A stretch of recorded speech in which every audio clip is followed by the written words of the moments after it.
प्राणाराम प्राणाराम प्राणाराम प्राणाराम प्राणाराम प्राणाराम कि जेन लुकानो नामे ताई मिष्ट एत तब नाम प्राणाराम प्राणाराम प्राणाराम प्राणाराम प्राणाराम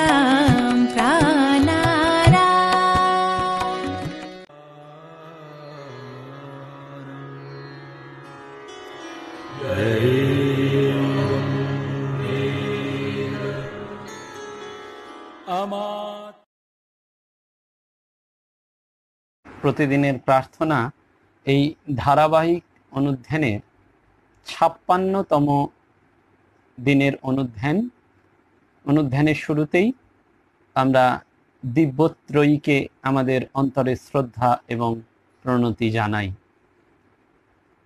আমরা সৎকথায় প্রতিদিনের প্রার্থনা যে ভাবটি নিয়ে এই দীর্ঘদিন ধরে ঠিক এই সুন্দর সকালগুলিকে একটি মনোরম, একটি পবিত্র সকালে পরিণত করার চেষ্টায় সকলে মিলে ব্রতী হয়েছি, সেই ব্রত উদযাপনের প্রয়াসে আমাদের এমন কিছু সন্ন্যাসী মহারাজদের কথা স্মরণে মননে আসে, যাদের জীবন তিল তিল করে রামকৃষ্ণ সংঘের জন্য যেমন নিয়োজিত ছিল, তেমনি নিয়োজিত ছিল ঠাকুরের জন্য।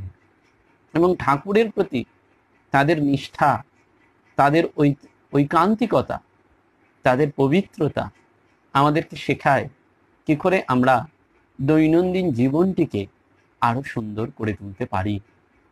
আমরা পূর্বতন অনুধ্যান পর্বে বারবারই এটি উচ্চারিত হয়েছে, এটি আলোচিত হয়েছে যে জীবনটিকে খুব সুন্দর করে ফুটিয়ে তোলা যায়। আসলে আমাদের জীবনে এই দুঃখ, যন্ত্রণা, হতাশা, গ্লানি এগুলি আসার কারণই হচ্ছে এই জীবন যন্ত্রণাকে আমরা ফুটিয়ে তুলতে গিয়ে অনেক সময় জীবনের উদ্দেশ্যগুলোকে, স্বরূপগুলোকে বুঝতে পারি না। এবং তার ফলে যেটি হয় সেটি আমরা নানান রকমভাবে দ্বিধাগ্রস্ত হয়ে, দিক শূন্য হয়ে, দিকভ্রান্ত হয়ে আমরা এদিক ওদিক ছুটে বেড়াই। আমাদের মনে রাখতে হয় যে এই বাড়িতে যেমন ঠিক সিকিউরিটি গার্ড জেগে থেকে পাহারা দেন যাতে কোনো অনুপ্রবেশকারী বাড়িতে প্রবেশ না করেন, আমাদের আধুনিক দৈনন্দিন জীবনের জীবনযাত্রায় আমরা সেটি দেখতে পাই যে অধিকাংশ ক্ষেত্রেই ফ্ল্যাট অর্থাৎ বিলাসবহুল বাড়ি বা ফ্ল্যাট জীবনের জীবনযাত্রায় এই সিকিউরিটি গার্ডেরা কত কষ্ট করে পাহারা দেন এবং সেই পাহারা দিয়ে আমাদের বাড়ির গুলিকে, আমাদের পরিবারগুলিকে বিভিন্ন বাইরের উপদ্রব থেকে রক্ষা করেন। ঠিক প্রার্থনার ভূমিকাটিও তাই। আমাদের প্রার্থনা ভগবানের কাছে প্রেয়ার, ভগবানের কাছে আকুতি, ভগবানের কাছে সমর্পণ। সেই প্রার্থনা কিন্তু আমাদের চিরদিন বাইরের যে রিপু, বাইরের এই যে অনুপ্রবেশকারী রিপুগুলির হাত থেকে আমাদের রক্ষা করে, বাঁচায়। আমি ভগবানের কাছে কি করতে পারি? আমি ভগবানের চরণে শরণ নিতে পারি। আমি ভগবানের কাছে কি করতে পারি? আমি ভগবানকে আন্তরিকভাবে আমার প্রার্থনাটি জানাতে পারি। আমরা কোনো একদিনের পর্বে শ্রীরামকৃষ্ণের প্রার্থনা এবং তিনি ঠিক প্রার্থনায় কখন কখন কি কি বললেন সেগুলি নিয়ে বিশদভাবে হয়তো আলোচনা করব। এবং প্রার্থনার এই ধারাবাহিকতাই আমাদের ক্রমশ ওই অনুভবের দরজার কাছে গিয়ে দাঁড় করিয়ে দেবে। এবং তখন আমরা বুঝতে পারবো যে প্রার্থনার কত শক্তি। ওই ঠাকুর যেমন বিভিন্ন সময় বিভিন্ন রকমের প্রার্থনা করছেন, তেমনি রামকৃষ্ণ মঠ এবং মিশনের সন্ন্যাসী মহারাজরা তারা বরণীয়, তারা স্মরণীয় এবং তারা পূজনীয়। এই স্মরণীয়, বরণীয় এবং পূজনীয় সন্ন্যাসীরা আমাদের শেখাচ্ছেন কিরকম ভাবে জীবনটি কাটাতে হয়। এবং এই সন্ন্যাসীদের পাশাপাশি আমরা কখনো যদি কোনো গৃহস্থ মানুষদের জীবনগুলিও আলোচনা করি, তাহলে সেই গৃহস্থ পার্ষদ শুধু নয়, একালেও এমন কিছু মানুষ রয়েছেন যারা সত্যি সত্যি ঠাকুরকে ভালোবেসে ঠাকুরের সেবায় ঠাকুরের জন্য জীবনটিকে অতিবাহিত করেছেন। আমার মনে পড়ছে পূজনীয় শ্রীমৎ স্বামী ভূতেশানন্দজি মহারাজকে একবার প্রশ্ন করা হয়েছিল যে ঠাকুরকে কিভাবে ভালোবাসবো। আমরা সত্যিই এই কথা ভাবি যে আমরা ঠাকুরকে কিভাবে ভালোবাসবো। আমরা বারবার গানে শুনি কেমন ভালোবাসলে পরে দেয় যে দেখা ভগবান। সত্যি কিভাবে ভালোবাসবো? তা আমাদের পূজনীয় শ্রীমৎ স্বামী ভূতেশানন্দজি মহারাজ একদিকে যেমন রসবোধের চূড়ান্ত আকর তিনি ছিলেন, ঠিক তেমনি তার ওই ঔপনিষদিক বা উপনিষদ ভিত্তিক প্রজ্ঞা, তার চিন্তা ভাবনা এবং তার ধর্ম এবং ধর্মজীবনকে কেন্দ্র করে যে ব্যাখ্যা, সে আমাদের সাধু ব্রহ্মচারী শুধু নয়, আপামর গৃহস্থ অনুরাগী ভক্তের হৃদয়কে সঞ্জীবিত করে, জারিত করে। কিরম ভাবে ঠাকুরকে ভালোবাসবো এই প্রশ্ন যখন তাকে জিজ্ঞেস করা হয়েছিল, তখন তিনি উত্তর দিয়েছিলেন, লাভ Sri Ramakrishna whole heartedly, not half heartedly. অর্থাৎ হৃদয় দিয়ে তাকে ভালোবাসো। বারবার তিনি বলেছিলেন, লাভ অরিজিনেটস লাভ, ভালোবাসা থেকেই ভালোবাসা আসবে, অন্য কিছুই আসবে না। সিক্রেটটা যেন তিনি বলে দিয়ে যাচ্ছেন। শ্রীরামকৃষ্ণের সাধনা মানে তিনি বলতে চেয়েছেন তাকে ভালোবাসা। এবং সেই ভালোবাসাটা কিরকম না, শ্রীরামকৃষ্ণকে ভালোবাসা মানে নট হাফ হার্টেডলি, যেমন তেমন প্রকার এনে ভালোবাসা নয়। তার যে গুণগুলি, সেই গুণগুলি একেবারে নিজের জীবনে নিয়ে আসা। ঠাকুর যে যে ভাবে থাকতেন, আমাকে প্রতিদিন ওই ঘড়িটা মিলিয়ে নেওয়া সকালবেলায়। যেমন আমরা ঠিক সকালবেলায় 7টায় প্রাণারাম ইউটিউব চ্যানেলের মাধ্যমে সৎ কথায় প্রতিদিনের প্রার্থনা শুনছি, বা সারা দিনের নির্দিষ্ট সময়ে মেপে মেপে বিভিন্ন ধর্ম প্রসঙ্গ, ঈশ্বরীয় প্রসঙ্গের মধ্যে দিয়ে আমরা জারিত হচ্ছি, সমৃদ্ধ হচ্ছি। ঠিক সেই রকম ভাবে আমাদের এই ঠাকুরের ভাবগুলি আমরা জীবনে পালন করতে পারছি কিনা, সেইটি মাঝে মধ্যে আমাদের মিলিয়ে নিতে হয়। এবং সেই মেলানোর পদ্ধতিটা কি করে মেলাবো, যেমন ছাত্র শিক্ষকের কাছে গিয়ে অঙ্ক বুঝে নেন, ঠিক সেই রকম ভাবে ওই কথায় আছে, অঙ্ক কষতে কষতে যেমন অঙ্কের প্রতি ভালোবাসা আসে, তেমনি ভগবানের কথা চিন্তা করতে করতে, ভগবানের কথা বলতে বলতে, ভগবানের কথা শুনতে শুনতে ভগবানের প্রতি ভালোবাসা এসে যায়। ওই ঠাকুরের ভাবগুলোকে জীবনে নেওয়া। এবং সেই জন্য তিনি বারবার বলছেন, লাভ অরিজিনেটস লাভ, জানতে হবে কিভাবে ভালোবাসবো। এবং তিনি তো একাধারে খুব মজার মানুষ ছিলেন। তো বলতেন যে একবার এক ভক্ত এসে খুব কান্নাকাটি করছে, তো তিনি হয়তো ভাবছেন যে তিনি ঈশ্বরের জন্য কাঁদছেন। মহারাজ ভাবছেন, খুব তিনি আনন্দিত মনে মনে যে এমন ভক্ত পাওয়া যাচ্ছে ঈশ্বরের জন্য কাঁদছেন। বলে খানিকক্ষণ বাদে যখন ভক্তটিকে তোলা হলো, জিজ্ঞেস করা হলো, আপনি কেন কাঁদছেন? বলে, মহারাজ একটা উপায় বলে দিন, আমার বাড়ির ভাড়াটেটা উঠছে না। কি উপায় তাকে ভাড়াটেকে তুলবো, একটু আশীর্বাদ করুন। অর্থাৎ মহারাজের কাছ থেকে আশীর্বাদ চাইছে ভাড়াটে তোলার জন্য। এটা ঈশ্বরের প্রতি ভালোবাসা নয়। নিজেকেই বুঝতে হবে কেন ভালোবাসবো, কাকে ভালোবাসবো। এই যে কেন ভালোবাসবো, কাকে ভালোবাসবো, এইটি মহারাজ বারবার বলছেন। এবং সেই জন্য তিনি সুন্দর করে বলছেন, সাধু জীবন সম্পর্কে তিনি বলেছিলেন, সাধু জীবন শুনি, সেটা কি?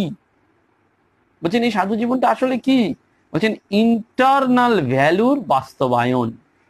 বলছেন আমাদের মধ্যে যে ইন্টারনাল ভ্যালুগুলো রয়েছে, সেগুলোকে বাস্তবে জীবনে প্রয়োগ করা, এই ইন্টারনাল ভ্যালুর বাস্তবায়ন। ইন্টারনাল ভ্যালু কি? শাশ্বত ধর্ম। সেগুলি কি না, এই যে ভালোবাসা, ক্ষমা, প্রেম, পবিত্রতা, সেইগুলিকে বাস্তবায়িত করতে হবে। এবং কিভাবে করতে হবে না, নিজের ভাব অনুযায়ী গ্রহণ করো এবং তাকে সেইভাবেই পরিপুষ্ট করো। তারপর সেইভাবে জীবন তৈরি করো এবং ভাবটিকে জীবনে গ্রহণ করার জন্য সাধু ব্রহ্মচারীদের বিশেষভাবে অনুপ্রাণিত করো। ইন্টারনাল ভ্যালু কি সেইটা আগে বোঝার চেষ্টা করো।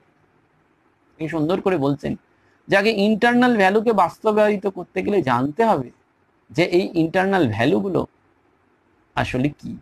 এই ইন্টারনাল ভ্যালুগুলোই আমাদের বাস্তবায়িত করে জীবনকে, এবং সেই বাস্তবায়িতকরণের পথগুলো আমাদের নিজেদের ভাব অনুযায়ী গ্রহণ করতে হয়। কারোর ভাব চাপিয়ে দেওয়া নয়, নিজের পক্ষে যেটি সম্ভব। সেজন্য তিনি বারবার বলতেন, সাধু জীবনে কি পেলে আর কি পেলে না তাই নিয়ে বেশি মাথা ঘামিও না, তবে একটা শুদ্ধ পবিত্র জীবন কাটানো সোজা নয়, এবং সেরকম সাধু পাওয়াও দুষ্কর। কিছু পারো আর না পারো, একটা শুদ্ধ পবিত্র জীবন কাটাও।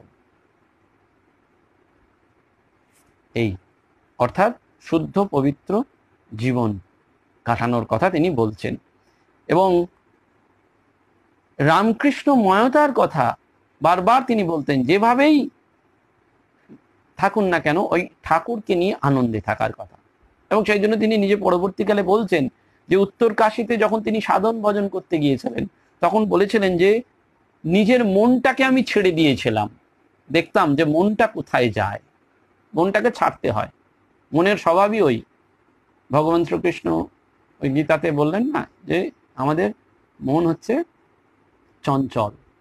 আমরা পরবর্তীকালেও শুনেছি যে এই মন আমাদের মত্ত হাতির মতন, মন না মত্ত করি, হাতির মতন ছুটে বেড়াচ্ছে প্রতিদিন, একটার পর একটা হন্ট করছে, তাড়িয়ে নিয়ে বেড়াচ্ছে। সেজন্য মনটাকে প্রথম বলছেন ওই সাধন ভজনের সময় তিনি ছেড়ে দিচ্ছেন। বলেন সে ছেড়ে দিয়ে কি দেখলেন? দেখলেন মন কোথায় যায়, দেখলাম মনটা ঠাকুরের পায়েই রয়েছে। এই ঠাকুরের পায়ে যখন মনটা থাকছে তখন আর অন্য কিছু করার দরকার হচ্ছে না। ঠিক সেই রকম একজন মহারাজের কথা আমরা পাই। সেই মহারাজের নাম হচ্ছে স্বামী ধৈর্যানন্দজি। এই ধৈর্যানন্দজি মহারাজ একটি কাহিনী বর্তমান কালের রামকৃষ্ণ মঠ এবং মিশনের এক অতি মানিত এবং পূজনীয় সন্ন্যাসী মহারাজের কাছে একটি কাহিনী বলেছিলেন। সে কাহিনীটি আমরা পরবর্তীকালে নিবোধত পত্রিকায় উদ্ভাসিত দেখতে পাই সেই মহারাজের লেখনীতে। আমি সেই মুহূর্তে বা এই মুহূর্তে সেই মহারাজের নাম স্মরণ করছি না বা বলছি না, কিন্তু সেই মহারাজ তাঁরও লেখনীতে ওই নিবোধত পত্রিকায় সেটি লিখেছেন সেই ধৈর্যানন্দজির কাছে সেই কাহিনী। বলছেন কিরকম সে কাহিনী? বলছেন মহারাজ বড় সাদাসিধে, অর্থাৎ এই ধৈর্যানন্দজি মহারাজ খুব সরলভাবে বললেন, আমার দীক্ষা পূজ্যপাদ বিজ্ঞানানন্দজি মহারাজের কাছে, কিন্তু অখণ্ডানন্দজির কাছে দীক্ষা হতে পারত। আমি তার কাছেই গিয়েছিলাম দীক্ষা নিতে, তিনিও রাজি ছিলেন। আমাকে শুধু জিজ্ঞাসা করলেন, আগে কখনো দীক্ষা নাও নিত? আমি বললাম না। তারপর তিনি একটি আসনে বসলেন, আমাকেও তার মুখোমুখি বসতে বললেন, বলে চোখ বুঝলেন, কিন্তু পরমুহূর্তেই চোখ খুলে অত্যন্ত রেগে গিয়ে বললেন, তুমি আমাকে মিথ্যে কথা বললে কেন? তোমার তো ছোটবেলায় দীক্ষা হয়েছে। তখন আমার মনে পড়লো গ্রাম দেশে ছোটবেলায় সমবয়সীদের সঙ্গে বাড়ির কাছে খেলাধুলা করছিলাম। একজন সাধু বাড়ির সামনের রাস্তা দিয়ে যাচ্ছিলেন, তিনি আমাকে ডেকে আমার কানে একটা মন্ত্র দিয়ে বলেছিলেন, এটা জপ করবি। আমি বোধহয় 2-1 দিন জপ করেছিলাম, তারপর ভুলে গেছি। মহারাজের ধমক খেয়ে সব ছবির মতন আমার মনে পড়ে গেল। মহারাজ কিন্তু আর আমায় দীক্ষা দিলেন না। পরে বিজ্ঞানানন্দজি মহারাজের কাছে যাওয়ার সুযোগ হয়। এবার আর কোনো কিছু গোপন করিনি, সব বলেছি, ছোটবেলার কথা, স্বামী অখণ্ডানন্দজির রেগে যাওয়ার কথা, কিন্তু পূজ্যপাদ বিজ্ঞানানন্দজি মহারাজ তাকে কৃপা করেছিলেন। দেখুন, অর্থাৎ এই যে আমরা গোপন করি, সেজন্য গুরুর কাছে কোনো গোপন করতে নেই। মন্ত্র, তীর্থ, ওই দৈব, দ্বিজ বা ঔষধ, এগুলোর কাছে কোনো কিছু গোপন করতে নেই। বারবার বলা হয় যে এগুলো যেন আমরা সবসময় গুরুর কাছে গিয়ে নিবেদন। পূজনীয় মহারাজকে এটি বললেন। অর্থাৎ এই যে গোপনীয়তা, সেটা যেন আমাদের এই প্রার্থনার মধ্যে না থাকে। আমরা সৎ কথায় প্রতিদিনের প্রার্থনার একটি নির্যাস রূপটি পেলাম, যে ভগবানকে কিরকম ভাবে ভালোবাসবো, কিরকম ভাবে তাকে ডাকবো। লাভ Sri Ramakrishna whole heartedly, not half heartedly. Sri Ramakrishna দেবকে, প্রভুকে যেন আমরা পূর্ণ ভালোবাসায় ভালোবাসতে পারি। এবং সেইটি কেন বাসবো না, লাভ জেনারেটস লাভ, ভালোবাসাই ভালোবাসার জন্ম দেয়। এবং তার এই ভাবগুলোকে নিয়ে নিজের জীবন গঠন করা এবং অন্যকে অনুপ্রেরণা দেওয়া। প্রদীপের মতন দুর্গাপুজোর আরতি বাড়ির আরতির সময় দেখবেন আমরা একটা প্রদীপ থেকে আর একটা প্রদীপ, আর একটা প্রদীপ থেকে আর একটা প্রদীপ যেন জ্বালিয়ে নিই। সেরকম এই জীবনকে ট্রান্সমিট করতে হয়, ডিএনএ জিন ট্রান্সমিট নয়, আমাদের এই সংস্কারগুলিকে ট্রান্সমিট করতে হয়। এবং কে পারেন এই সংস্কারকে ট্রান্সমিট করতে? যার এই আধারটি উচ্চ সংস্কার যুক্ত, তিনি ট্রান্সমিট করতে পারেন। সেই রকম আর একজন সন্ন্যাসী মহারাজের কথা, তার নাম জানা যাচ্ছে না, তাকে সকলে বাবাজি মহারাজ বলতেন।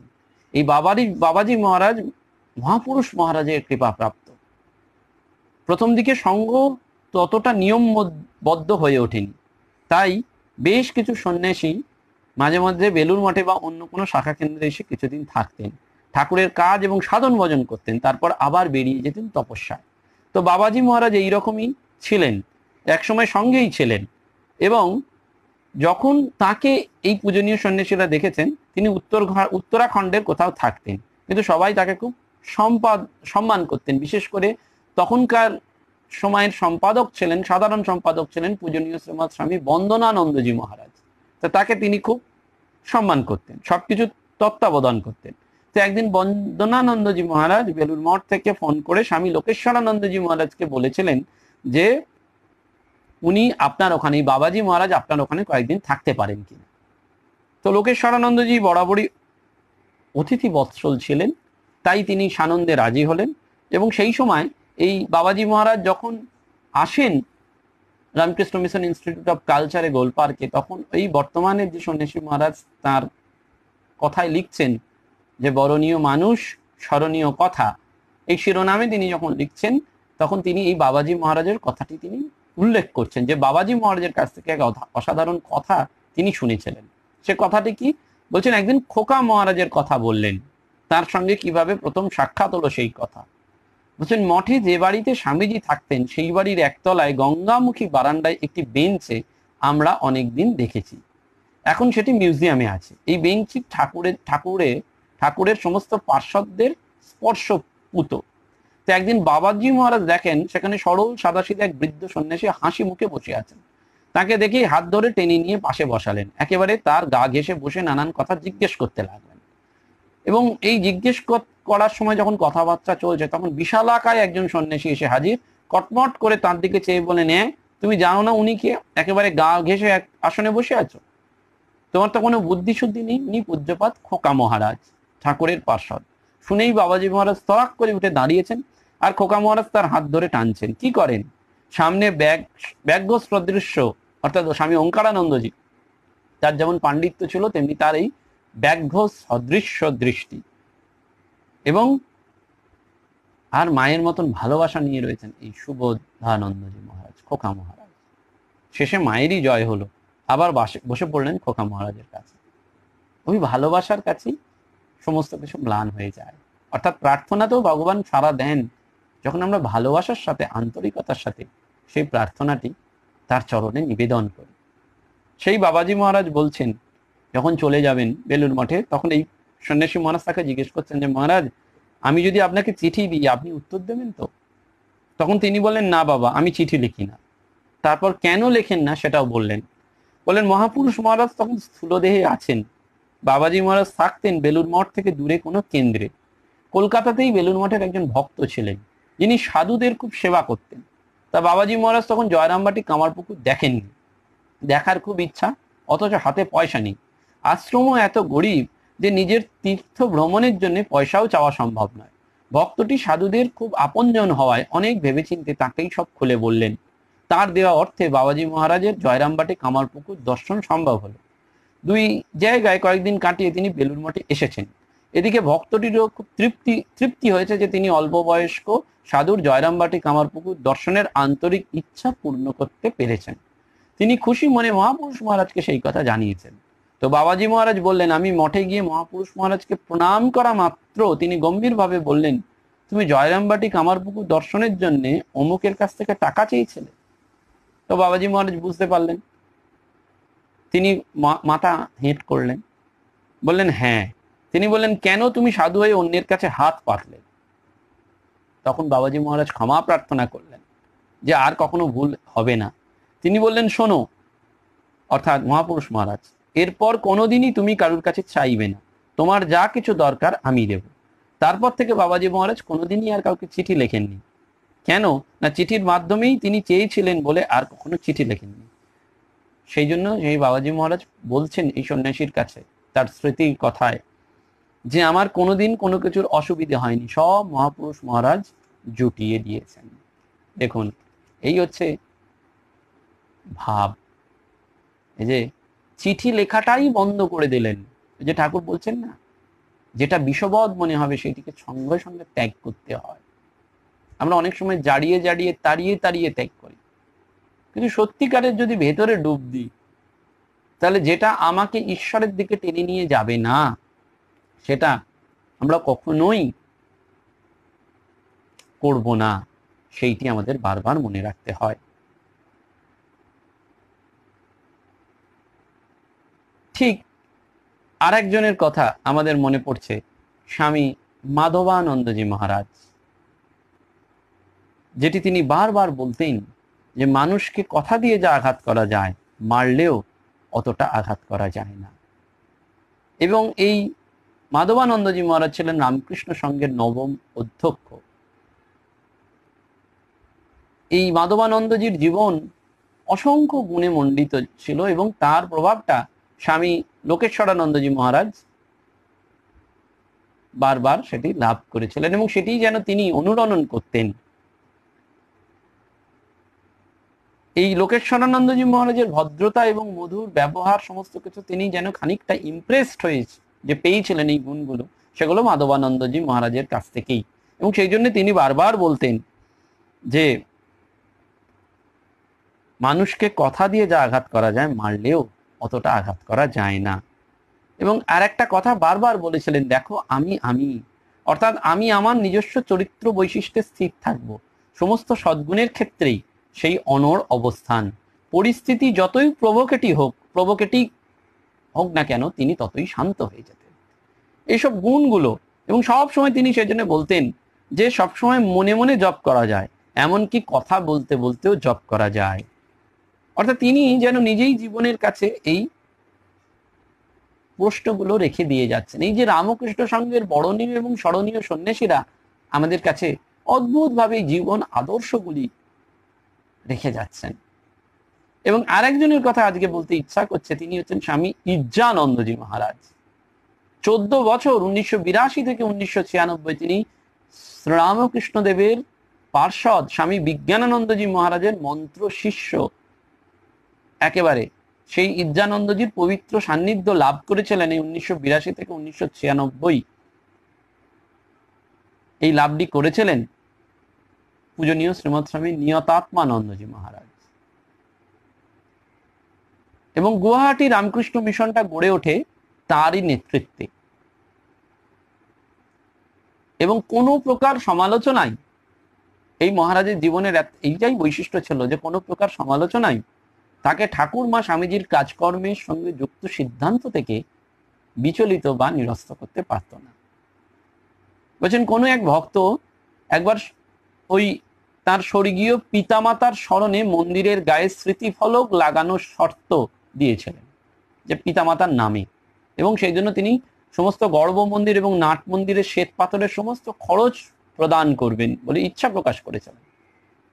কিন্তু মহারাজ তার প্রদত্ত অর্থ গ্রহণ করলেন না। কেন? বলেন, এ মন্দিরের নির্মাণ কার্যে শত শত ভক্ত অনুরাগী বিনা শর্তে অনুদান দিয়েছেন, শুধু আপনার কেন কারুরই ব্যক্তিগত কোনো স্মৃতিফলক ঠাকুরের মন্দিরের গায়ে লাগানো সম্ভব হবে না।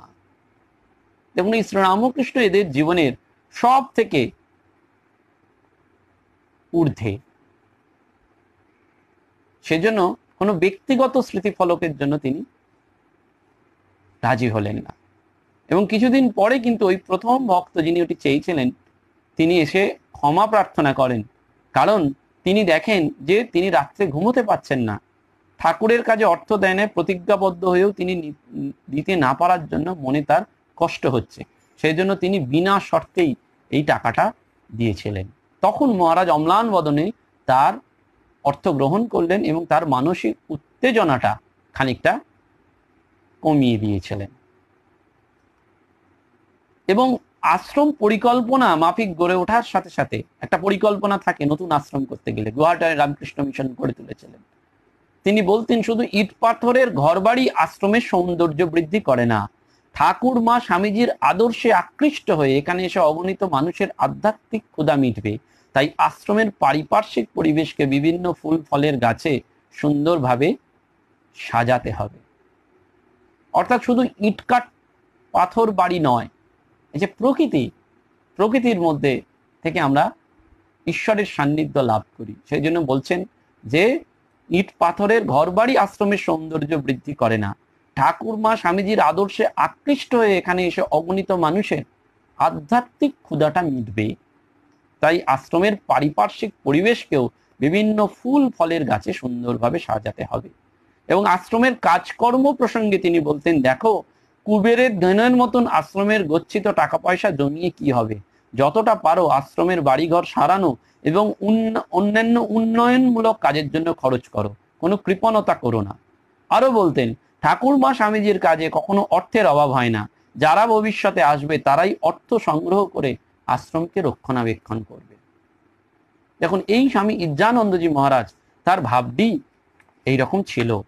এবং তিনি 85 বছর বয়সেও গ্রীষ্ম, বর্ষা এবং শীতে অতি নিষ্ঠার সাথে প্রতিদিন সকাল এবং সন্ধ্যায় মন্দিরে মঙ্গলারতি এবং সন্ধ্যা আরতিতে যোগদান করতেন। তার জীবনযাত্রাটা ছিল খুবই বাঁধা ধরা, একেবারে তপস্যার জীবন ছিল। তিনি লক্ষ্য রাখতেন যে আশ্রমস্থ সকল সাধু ব্রহ্মচারী বিশেষ কোনো অসুবিধা বা জরুরি কারণ ব্যতীত যেন মন্দিরে, ঠাকুরের আরতিতে, ভোজনালয় এবং সাধুদের নাইট ক্লাসের সময় যথাসময়ে উপস্থিত থাকে। প্রত্যেকে যাতে নির্দিষ্ট কাজকর্মের সঙ্গে সঙ্গে রুটিন মাফিক শাস্ত্র চর্চা এবং জপ ধ্যান, সেটি তিনি নির্দিষ্টভাবে লক্ষ্য রাখতেন। এবং তিনি কখনো কখনো প্রসঙ্গক্রমে বলতেন যে আমরা সবাই নিজ নিজ পিতামাতার আপনজনদের কাঁদিয়ে বাড়ি ঘর তুচ্ছ করে ঠাকুর মা স্বামীজির চরণে স্থান পেয়েছি, তাই আশ্রমের সেবা কার্যে অবহেলা করা চলবে না। আর আধ্যাত্মিক জীবনযাপনে ফাঁকি দিলে ঠাকুর মা স্বামীজি কোনো অবস্থাতেই সহ্য করবেন না। দেখুন, বলছেন আমরা তো সবাই ঠাকুর মাকে, পিতামাতাকে কাঁদিয়েই ঠাকুর মায়ের কাছে এসেছি, তাই তার কাজে ফাঁকি দেওয়া চলবে। এই গৃহস্থ আশ্রমেও যেমন আমরা গৃহস্থ জীবনটিকে, সংসার জীবনটিকে বেছে নিয়েছি, তাই এই কাজেও যেমন ফাঁকি দেওয়া চলবে না। এবং তার পাশাপাশি there is a balance, need of balance. দেখবেন ওই যে ঠাকুর বারবার বলছেন যে ও দেশের মেয়েরা তারা কিন্তু ঢেঁকিতে ধান ভাঙে, একটা পায়ে কিন্তু ঢেঁকিতে চাল এগিয়ে দিচ্ছে, একটা পা দিয়ে কিন্তু ওই ঢেঁকির পাদানিতে পা রাখছে, হয়তো স্তন্যপান করাচ্ছে, খদ্দেরের সাথে কথা বলছে, অর্থাৎ সমস্ত দিকে তার অ্যাক্টিভিটিস চলছে, কিন্তু ওই মনটা পড়ে রয়েছে ওই ঢেঁকির। যদি পাটা ফসকে যায় তাহলে কিন্তু আঘাতপ্রাপ্ত হয়ে যাবে। সমস্ত কিছু করতে হবে, কিন্তু সেন্টার পয়েন্টটা হচ্ছেন শ্রীরামকৃষ্ণ, মা শারদা এবং স্বামী বিবেকানন্দ। সেজন্য বলছেন যে আধ্যাত্মিক জীবনযাপনে যদি ফাঁকি দিই, এইটি কিন্তু আমাদের প্রার্থনা, যে আমাদের প্রতিদিন ঠাকুরের কাছে শরণাগত হয়ে বলতে হবে, হে ঠাকুর, আমার দৈনন্দিন জীবনে যা হোক, আমাকে সংসারের কাজকর্ম করতে হবে, কিন্তু আমি তোমার জন্যে যে জীবনে নিবেদিত হয়েছে এই আধ্যাত্মিক জীবনটিতে যেন আমি কখনো কোনো ফাঁকি না দিই। এবং মহারাজ শ্রী শ্রী দুর্গাপুজোতে তন্ত্রধারকের পাশে বসতেন এবং ভাব গম্ভীর চিত্তে পুজো দর্শন করতেন। কালী পুজো তিনি নিজেই করতেন। এবং এই গুয়াহাটি আশ্রমেই তিনি যা কিছু করেছেন সব ভালোবেসে করেছেন। কেন্দ্রীয় সরকারের অনুদানের ব্যবস্থা করেছেন এবং সেখানে স্বাস্থ্য সেবা প্রকল্প করেছেন, অর্থাৎ মোবাইল ডিসপেন্সারি ভ্যানটুকু তিনি চালু করেছেন। এবং সব সময় তিনি সাধু ব্রহ্মচারীদের সবসময় নির্দেশ দিতেন যেন তারা শুদ্ধ নিষ্ঠা সহকারে এই নিত্য পূজাদিটা করেন। এবং উগ্রপন্থী দাঙ্গাতেও গুয়াহাটির পার্শ্ববর্তী গ্রাম গঞ্জে যখন বহু মানুষের ঘর বাড়ি সম্পত্তি অগ্নিদগ্ধ হয়, তখন তাদেরকে সেবা করার জন্য মহারাজ অগ্রণী ভূমিকা নিয়েছিলেন। এবং রিলিফের সাথে সমস্ত যুক্ত সাধু ব্রহ্মচারী স্বেচ্ছাসেবক প্রত্যেকের প্রতি লক্ষ্য রেখে তিনি পরিতোষ সহকারে তাদের খাওয়াতেন। এবং কোনো কোনো ভক্ত হয়তো প্রথমে জিজ্ঞেস করতে যেতেন না মহারাজকে, বড় মহারাজকে, তাকে প্রণাম করতে চাইতেন। যখন পরবর্তীকালে মহারাজরা নিয়ে গেছেন, তখন প্রণাম করেছেন, তখন নিয়ে যাওয়ার পর তাদের সাথে খুব আলাপ আলোচনা করেছেন। কারণ ভাবটি ছিল যে ঠাকুর যদি সদা হাস্যময় হয় তাহলে এরাও সব সদা হাস্যময়ই থাকবেন। এবং যখন এই কথা বলার পর ওই ভক্তদের জিজ্ঞেস করা হচ্ছে যে কেমন মনে হলো, তখন তারা বলেছেন যে আমাদের ধারণা সম্পূর্ণ পাল্টে গেছে। মহারাজ যে এত রসিক এবং মজার মানুষ ছিলেন আগে ভাবতে পারিনি, আমরা সত্যি সত্যি ধন্য এবং অভিভূত হয়েছি। এই ছিল মহারাজের জীবন। এবং তিনি যখন শুনতেন যে কোনো ভক্ত অবসর গ্রহণ করেছে, তিনি বারবার বলতেন অবসরের পর কিছু কাজ করার চেষ্টা করবেন, কারণ without work life is death. কাজ ছাড়া মানুষের জীবন। এবং সেরকম কিরকম না, একবার এক জনৈক ভক্ত মহিলা সন্ধ্যা আরতির পর মহারাজকে কাজ করতে দেখেন এবং জিজ্ঞেস করলেন যে জিজ্ঞেস করে জানতে পারলেন যে কেন এই সন্ধ্যা আরতির পরও মহারাজ কাজ করছেন। তখন মহারাজ উত্তর দিলেন যে বিদেশ থেকে একজন মহিলা বেশ কিছু টাকা দান করেছেন, কার নামে এবং কিভাবে ব্যয় হবে সেটা জানিয়েছেন, সেই দানের বিবরণ ওকে জানাতে হবে, রিপোর্টে ভুল থাকায় সংশোধন করে পাঠানোর ব্যবস্থা করছি। পরে বললেন, মা সকল কাজই তো সাধনা, এই যে আপনাদের সঙ্গে কথা বলছি সেটাও সাধনা, সকলই তপস্যা। একটু পরে তিনি খুব স্মিত হেসে বললেন, মিশনের হাঁসের বাচ্চা দেখেছেন? আমি দেখলাম মা হাঁস বাচ্চাদের রক্ষা করার জন্য সর্বদা তীক্ষ্ণ দৃষ্টি নিয়ে পাশে পাশে ঘুরছে। ব্যাস, আমারও মনে হলো মা আছেন আর চিন্তা কি, আমাকে তিনিই রক্ষা করবেন। তারপর ধীরে ধীরে বললেন, মা আজকাল আমি মায়ের নিঃশ্বাস পর্যন্ত অনুভব করি নিজের শরীরে, কি জানি মা কোথায় রাখেন, মায়ের পদতলে অথবা অন্যত্র। এবং একবার পুজোর সময় তিনি বলেছিলেন, লোকেরা বলে কালী পুজো করতে খুব ভয় হয়, পূজ্য এবং পূজক তো আর পুজোর সময় ভিন্ন থাকে না, এক হয়ে যায়। তারপর হৃদয়ে হাত রেখে বলেন, অনেকে বলে পুজোর পর মাকে বিসর্জন দিতে খুব খারাপ লাগে। আমি বলি, মাকে কি বিসর্জন দেবো? মাকে পুজোর সময় হৃদয়ে আহ্বান করি, আবার হৃদয়ে বিসর্জন দিই, তাই মা হৃদয়েই থাকেন। কঠোর পরিশ্রমী এই ডায়নামিক সাধু সাধন ভজন ছিল দেখার মতন। এবং তার চারিত্রিক বৈশিষ্ট্যই ছিল যে তিনি নিজে আচরণ করে সাধু ব্রহ্মচারী বা ভক্তদের তা অনুসরণ করতে শেখাতেন। প্রতিদিন ভোর 3টেয় উঠে 3:45 মধ্যে সমস্ত তার প্রাতকৃত্যাদি সেরে দিয়ে চলে আসতেন মন্দিরে এবং মঙ্গল আরতিতে তিনি যোগদান করতেন। এবং তানপুরা নিয়ে তিনি গানও গাইতেন, সঙ্গীতে বিশেষ পারদর্শী ছিলেন। তাকে প্রায়ই বলতে শোনা যেত, চরিত্র গঠন করো, ত্যাগ তপস্যা বৈরাগ্য পবিত্রতা সমাজসেবা, চরিত্র গঠন না হলে কিচ্ছু হবে না। দেখুন, এই চরিত্র গঠনটি আসল। সারা জীবন এই চরিত্র গঠনের জন্যই আমাদের এইটি করতে হয় এবং সেইটি মহারাজ করেছিলেন। এবং এই যে অত অসচ্ছলতা, সে যুগে তো আর অত সুবিধে সব ছিল না, সেই অত অসচ্ছলতার মধ্যেও তিনি ভক্তদের প্রার্থনা পূর্ণ করেছেন, তাদের ইচ্ছা ও বৃত্তি প্রার্থনা করেছেন। বলছেন একদিনের একটি ঘটনা, সে ঘটনা কিরকম না, ভক্তেরা একটি কুটিরের সম্মুখে উপস্থিত, খুবই তৃষ্ণার্ত, তাই তারা কুটিরের দরজায় হালকা আঘাত করলেন দরজার জলের জন্য। কারণ সেই সময় ওই গ্রামে গ্রামে গিয়ে ভিক্ষা করতে হতো। তো কয়েকবার আঘাতের পর এক অশীতিপর বৃদ্ধা ছিন্ন বস্ত্রে তাদের দিকে এগিয়ে এলেন। তারা ইশারায় খাবার জলের কথা বললেন। বৃদ্ধা ঘরে গিয়ে একটা ভাঙা পাথরের গ্লাসে জল নিয়ে এলেন, সঙ্গে একটি পেতলের ঘটি। সেই জল পান করে ভক্তরা পরম তৃপ্তি বোধ করলেন। বৃদ্ধা একটি ছেঁড়া চটের বস্তা দিয়ে বসতে বলে ভাঙা হাত পাখা দিয়ে বাতাস করতে লাগলেন। তার কেউ নেই, ভিক্ষাবৃত্তি সম্বল।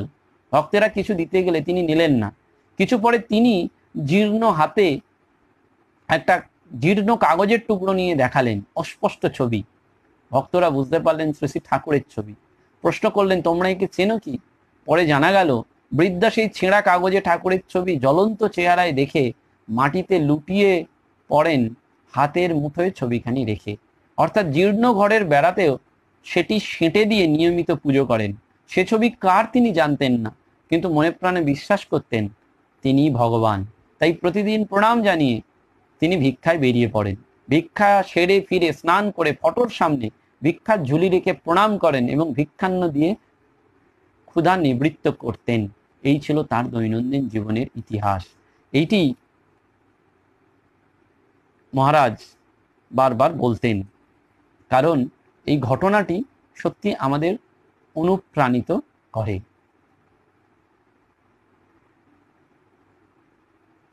এবং ওই বৃদ্ধাকে একবার পলাশবাড়ির বিশাল ব্রহ্মপুত্রের পাড়েই এই বৃদ্ধাকে একবার জিজ্ঞেস করা হয় ঝড় বৃষ্টির দিনে কোথায় থাকেন, কারণ ব্রহ্মপুত্রের কাছেই যে গড় সেটা ধূলিসাৎ হয়ে যেতে পারে।